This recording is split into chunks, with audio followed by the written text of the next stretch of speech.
मोर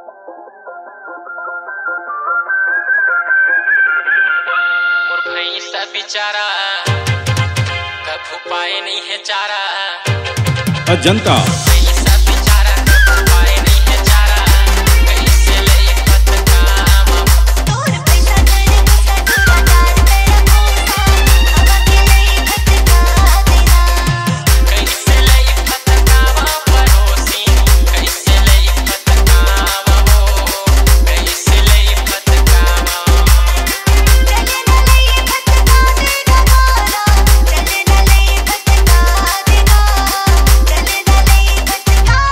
शैलेंद्र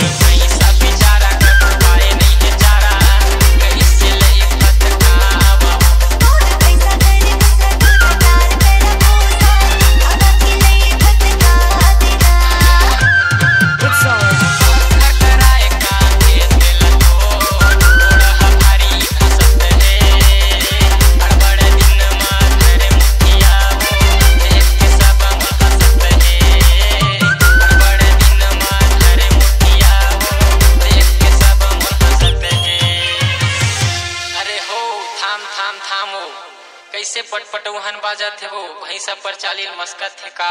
पर चाली नहीं होएगा धनहा खेते माटी बाज बेच कर है। तब है यही दुखला मैं तो बताए हम मोर भैंसा के वो मोर भैंसा बेचारा कभू पाए नहीं है चारा। अजंता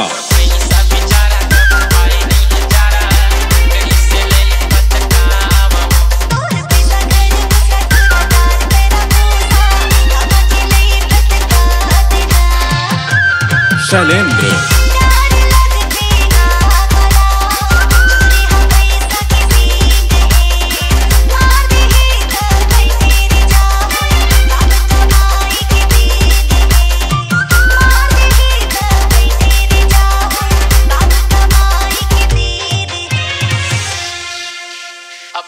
बदमाश नहीं है मोर भैंसा है वो जैसने मैं साहू हूँ तैसने मोर भैंसा है त टेंशन झन ले चल आगू आगू रेंग मोला मत रेंगा ग्वाला रेंगे बिना तो बने नहीं मैं तो चेताए है घर में का कहेज का मोर भैंसा बेचारा कभू पाए नहीं है चारा।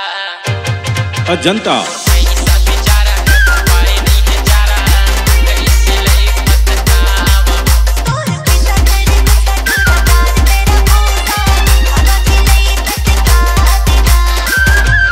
शैलेंद्र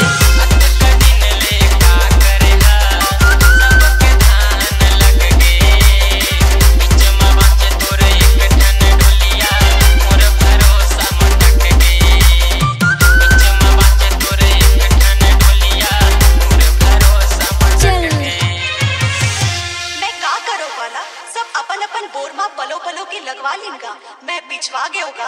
अब त टेंशन झन ले वो मैं आगे हाँ अब एक हरी बाँचे है अब पूरा फटकाई के जहाँ ले चलते आगू आगू रेंग मोर भैंसा बेचारा कभू पाए नहीं है चारा। अजंता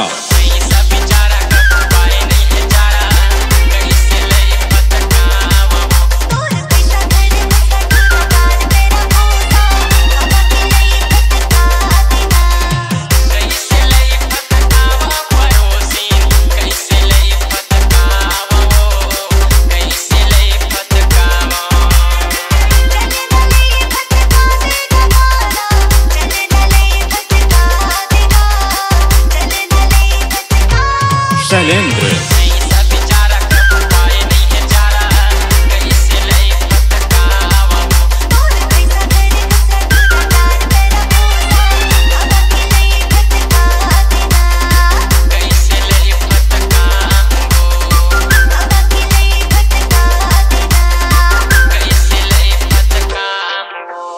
अजंता